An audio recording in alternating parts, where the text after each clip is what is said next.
আসসালামু আলাইকুম। আবার আজকে চলে আসছি নতুন একটি ভিডিও নিয়ে। গত ভিডিওতে আমরা দেখেছিলাম কিভাবে পিএলএস এ মডেল ডিজাইন করতে হয় বা ড্র করতে হয়। আজকে দেখাবো ওই ড্রকৃত মডেলটি কিভাবে ক্যালকুলেট করতে হয়। চলুন কথা না বাড়িয়ে শুরু করে দিই। তো এই মডেলটা আমরা এখন অ্যানালিসিস করব। এই মডেলটা অ্যানালিসিস করার জন্য আমাদেরকে যেটা করতে হবে, ক্যালকুলেশনে যেতে হবে। তো এটা আমি মেডিটেটিং ভেরিয়েবলটা এখানে দেখাচ্ছি না, পরে কোনো একটা ভিডিওতে আমি দেখাবো ইনশাল্লাহ। এটা আমি কেটে দেই। তো এটা কাটার জন্য আপনি যেটা করবেন, সিলেক্টে যাবেন, সিলেক্টে যাওয়ার পর এটা সিলেক্ট করবেন, তারপর ব্যাক স্পেস বা ডিলিট দিলে এটা কেটে যাচ্ছে। ওকে, ফাইন। এখন আপনারা দেখতে পাচ্ছেন এখানে ক্যালকুলেট একটা আইকন আছে। সো এই ক্যালকুলেট আইটেমে আমি ক্লিক করলাম। প্রথমে আপনি কোনটা করবেন? এখানে অনেকগুলো আপনার অপশন আছে। যেমন আমরা সবচেয়ে বেশি যে দুটো দরকার হয় সেটা হচ্ছে, একটা হলো তো আপনার পিএলএস স্যাম অ্যালগোরিদম, যেটা দিয়ে আমরা আপনার যেটা স্ট্রাকচারাল ইকুয়েশন মডেলিং বা এই জিনিসগুলো, প্রেডিক্টিভ অ্যানালিসিস, এই জিনিসগুলো করি। তো আরেকটা আছে আপনার বুটস্ট্র্যাপিং। সো বুটস্ট্র্যাপিং দিলে আপনার যে জিনিসগুলো আসবে, আপনার পাথ কোএফিসিয়েন্ট, অর্থাৎ আমরা রিলেশনশিপ বিটুইন দ্য ভেরিয়েবলস, এটা আমরা বের করতে পারবো। অর্থাৎ আপনার একটা হাইপোথেসিস অ্যাকসেপ্ট হলো না রিজেক্ট হলো, এটা আমরা এখানে দেখতে পারবো। সো আমরা প্রথমে পিএলএসএম অ্যালগোরিদমে ক্লিক করি। ক্লিক করার পর আমরা দেখতে পাচ্ছি এখানে আপনার আসছে আমরা কি অ্যানালিসিস করতে চাই। ফ্যাক্টর অ্যানালিসিস করব, পাথ অ্যানালিসিস করব, না পিসি অ্যানালিসিস করব। তো আমরা এখানে পাথ অ্যানালিসিস করি। পাথ অ্যানালিসিস যেটা আছে, এখন আমরা দেখেন এখানে স্টার্ট ক্যালকুলেশন এখন এবং ওপেন রিপোর্ট। তো ওপেন রিপোর্ট হলো আপনার এটা ক্যালকুলেট হওয়ার সাথে সাথে রিপোর্টটা ওপেন হবে, আপনার সামনে দেখাবে। আর যদি এটা আপনি না করে দেন তাহলে এটা আপনার দেখাবে না, রিপোর্টটা দেখাবে না, এটা থাকবে। তো এখানে স্টার্ট ক্যালকুলেশনে দিয়ে এবং ওপেন রিপোর্ট অন করে দিচ্ছি, start calculation. So that's smart PLS to do his own work. So let's see. Okay, it's nice and fine. Already we get the answer or the result here. আপনারা দেখতে পাচ্ছেন এখানে আপনার আমরা তিনটা independent variable ছিল, একটা ডিপেন্ডেন্ট ভেরিয়েবল ছিল। ওদের অলরেডি আপনার মার্কস গুলো অর্থাৎ নাম্বার ভ্যালুগুলো দিয়ে দিয়েছে। এইগুলো যেগুলো দেখতে পাচ্ছেন এগুলোকে আমরা বলি outer loading. So outer loading normally আমরা জানি যে 7 এর উপরে হলে এটা খুব ভালো। অর্থাৎ আপনার যদি ম্যাক্সিমাম গুলো 7 এর উপরে হয় তাহলে আপনার ওই কনস্ট্রাক্টটা থেকে আপনি অবশ্যই ভালো রেজাল্ট আশা করতে পারেন। কিন্তু আউটার লোডিং যদি আপনার 6 বা আপনার 7-এর নিচে হয়, সেক্ষেত্রে এটা কিন্তু বেশ ঝামেলা বলা যায়। বা আপনার মডেল ফিটনেস কতটুকু এটা আপনাকে দেখতে হবে, বা এটা নিয়ে চিন্তার বিষয় আছে। তো এক্ষেত্রে আমি একটা সাজেশন দিব, আপনারা যখন কোনো একটা কনস্ট্রাক্টের আন্ডারে ডেটা কালেকশন করবেন, কোনো তার আন্ডারে কয়টা আইটেম থাকবে, মিনিমাম আপনি 5টা বা 4টা মিনিমাম এইরকম আইটেম রাখলে তাহলে হবে কি, আপনার একটা আইটেমের এগেনস্টে যদি ওটা ভ্যালুটা কম আসে তাহলে ওটা কিন্তু আপনি এখানে গিয়ে বসিয়ে ডিলিট করে দিতে পারবেন। কিন্তু আপনার যদি একটা কনস্ট্রাক্টের আন্ডারে যদি কেবল 3টা কোয়েশ্চেন থাকে, তাহলে একটা ভ্যালু যদি কম আসে তাহলে এক্ষেত্রে আপনার ডিলিট করাটা টাফ। অর্থাৎ আপনি 2টা আইটেম দিয়ে একটা ভেরিয়েবল আন্ডারে আপনি বলতে পারেন না এই ভেরিয়েবলটা আপনার রিলায়েবল বা ভ্যালিড। তাহলে এখানে ভ্যালিডিটি এবং রিলায়েবিলিটি নিয়ে কোয়েশ্চেন আসবে। তো এই জন্য আমার সাজেশন থাকবে মিনিমাম 5টা কোয়েশ্চেন বা 6টা রাখেন আপনি, ওইখান থেকে যেটা খারাপ আসবে কেটে দিবেন। যখন দেখবেন রেজাল্ট খারাপ আসতেছে আপনার ক্রন ব্যান্স আলফা বা আপনার এভি এগুলো কম আসছে, অথবা আপনার যে হাইপোথেসিস গুলো অ্যাকসেপ্ট হচ্ছে না, তখন একটা বা 2টা এরকম কমিয়ে দিবেন যেগুলো পুয়ার মার্কিং। যেমন এখানে দেখেন আপনার প্রাইস ইনফ্লুয়েন্সে 2টা খুব ভালো, একটা খুবই ভালো, 8 পয়েন্ট, মানে 8 সামথিং আছে, আর একটা হলো কম। এই ক্ষেত্রে আমার যদি এখানে আরো 4টা বা 3টা বা আরো 2টা যদি থাকতো, আমি এটা ডিলিট করে দিতাম। এটা আমি ডিলিট করে দিতাম, এই যে এখানে ক্লিক করে ডিলিট করে দিলেই হতো। তো ব্যাক স্পেস দিয়ে বা ডিলিট অপশন দিয়ে। এখন আসেন আমরা রিপোর্ট গুলো দেখি এখানে কি রিপোর্ট আসছে। তো এখানে রিপোর্ট দেখার জন্য আপনি এখানে দেখতে পাবেন এই যে পাথ কোএফিসিয়েন্ট। তাহলে পাথ কোএফিসিয়েন্ট এখানে আমি দেখতে পাচ্ছি, তারপর টোটাল ইফেক্ট দেখতে পাচ্ছি, ম্যাট্রিক্স আউটার লোডিং আমরা দেখতে পাচ্ছি। দেখেন আউটার লোডিং খুবই খারাপ অবস্থা, যেটাই 7-এর নিচে আসছে সেটাকেই তারা খারাপ বলছে।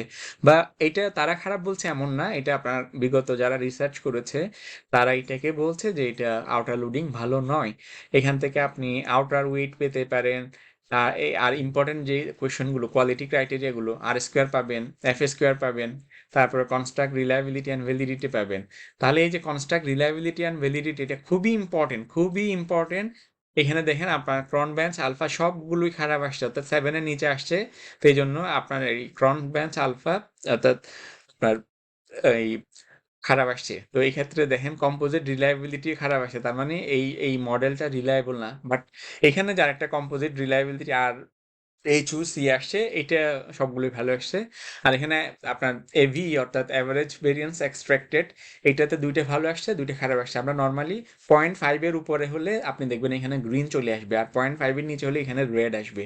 তো এই ক্ষেত্রে আমার সাজেশন থাকবে, আপনার এগুলো ভালো আনতে চাইলে আপনাকে বেশি ডেটা কালেকশন করতে হবে, এটা মাস্ট মনে রাখবেন। আপনি 100-150 ডেটা নিয়ে একটা মডেলকে আপনি বলতে পারেন এটা, এই মডেলটা রিলায়েবল, এই মডেলটা ভ্যালিড, বা মডেল ফিটনেস ভালো। তো এই জন্য আপনি 500-600 যখন আপনার দেখবেন এগুলো খারাপ আসছে, তখন আপনি হতাশ না হয়ে বরং আরো ডেটা কালেকশন করেন। ওই ডেটাগুলো, ওই কোয়েশ্চেনিয়ারটা আরো বেশি মানুষকে পাঠান, তাদেরকে বলেন যে আরো ফিল আপ করতে। তো কিছু তো ম্যানিপুলেশন করা যায়, আমি ম্যানিপুলেশন শিখাবো না ইনশাল্লাহ, আমি যা শিখাবো সলিড শিখাবো, ম্যানিপুলেশন শিখাবো না, ম্যানিপুলেশন করা যায়। তো এই ক্ষেত্রে আমরা এখানে রিপোর্টটা পাবো, এখানে আপনার discriminant validity, Faulkner learner model, এগুলো আমরা পাবো, HTMT, তারপর হলো এই যে ফর্নেল লার্কার ক্রাইটেরিয়ন, এইগুলো পাবো এখানে। এগুলো ইম্পর্টেন্ট, আমি সেটা অ্যানালিসিস কিভাবে করতে হয় অন্য একটা ভিডিওতে আলোচনা করবো ইনশাল্লাহ। এখানে মডেল ফিটনেস আছে, দেখতে পাচ্ছেন। এইবার চলেন আমরা ব্যাকে গিয়ে, এগুলো যদি আপনি আপনার এক্সেলে নিয়ে যেতে চান, তাহলে আপনি এখানে এই যে এক্সেলে এখানে ক্লিক করবেন। এক্সেলে আপনি রেন্ডার মডেল ইমেজ, আপনি সবগুলো ক্লিক করে দিবেন, এই যে সব ক্লিক করবেন, সব ক্লিক করবেন, এখানে আপনি এক্সপোর্ট দিলে সেটা এক্সপোর্ট হয়ে রেজাল্ট আপনাকে এক্সেল ফাইলে দেখাবে। সো এরপরে চলেন আমরা এইটার একটা বোট স্ট্র্যাপিং করি, অর্থাৎ কোন হাইপোথেসিস অ্যাকসেপ্টেড হলো, অর্থাৎ এই যেখানে আমার জানা মতে বা দেখা মতে আপনার 3টা হাইপোথেসিস আছে, একটা এটার সাথে এটা রিলেশন, এটার সাথে এটা রিলেশন, আর এটার সাথে এটা রিলেশন। সো এখন আমরা যেটা করব সেটা হচ্ছে বুট স্ট্র্যাপিং করে দেখব এগুলো আসলে অ্যাকসেপ্টেড হয়েছে কিনা। এটা এখানে একটা important message to you people, এই যে সাব স্যাম্পল অবশ্যই 5000 বা তার বেশি হতে হবে। সাব স্যাম্পল যত কম হবে আপনার রেজাল্ট তত খারাপ আসবে। আপনি সাব স্যাম্পল যত বাড়াবেন, এটা স্ট্যান্ডার্ড হলো 5000, যদি আরো বেশি করতে পারেন এটা আপনার জন্য ভালো। তো আমরা এখন স্টার্ট ক্যালকুলেশনে দিচ্ছি। Okay fine. তো এখানে আপনার পাথ কোএফিসিয়েন্ট চলে আসে, আমরা ক্লিক করি পাথ কোএফিসিয়েন্টে। দেখেন এখানে আমার দুইটা হাইপোথেসিস অ্যাকসেপ্টেড হয়েছে আর দুইটা রিজেক্টেড হয়েছে, দুইটা হাইপোথেসিস অ্যাকসেপ্টেড হয়েছে আর দুইটা রিজেক্টেড হয়েছে। আপনারা দেখতে পাচ্ছেন এখানে যে পি ভ্যালুস দুইটা অ্যাকসেপ্টেড, অর্থাৎ পার্সিভ ইজ অফ ইউজ, এটা মানুষের অ্যাটিটিউড টু ইউজকে আপনার পজিটিভলি ইনফ্লুয়েন্স করে, বা it has a significant positive relationship with the attitude. আর এটা আছে প্রাইস ইনফ্লুয়েন্স, এটা অ্যাটিটিউডকে আপনার এই ডেটাগুলোর মতে, তবে এখানে এটাকে জেনারেলাইজ করা যাবে না, কারণ এই ডেটা সেটের অনেক লিমিটেশন আছে। জাস্ট এটা আমি দেখানোর জন্য আপনাকে ছোট্ট একটা ডেটা সেট নিয়েছি। আর এটা আছে পার্সিভ ইউজফুলনেস, এটা আপনার অ্যাটিটিউডকে পজিটিভলি, হ্যাঁ, ইট has a significant positive relationship আছে। তো এখানে অরিজিনাল স্যাম্পল মিন আছে, তারপরে আপনার স্যাম্পল মিন, এরপরে স্ট্যান্ডার্ড ডেভিয়েশন আছে, টি স্ট্যাটিস্টিক্স আছে। আপনি একটা কথা মনে রাখবেন, টি স্ট্যাটিস্টিক্স এর ভ্যালু 1.96 এর বেশি হলে আপনার পি ভ্যালুস আপনার কি হয়, আপনার অ্যাকসেপ্টেড হয়, বা 0 আসে। তো এটা আপনার টি স্ট্যাটিস্টিক্স যদি 1.96 এর কম হয় তাহলে খারাপ, আর যেগুলো 1.96 এর বেশি দেখেন 3.425, এটা অর্থাৎ 1.96 এর বেশি, এটা 1.96 এর বেশি, এই জন্য এগুলো অ্যাকসেপ্টেড।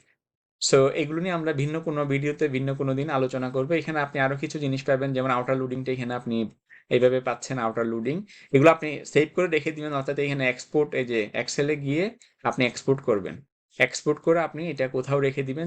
যেমন আমি এখানে আপনার ডেস্কটপে আপনার এই যে স্মার্ট পিএলএস এর এখানে আমি রেখে দিচ্ছি। তো এখানে দেখেন এটা এক্সপোর্ট হচ্ছে।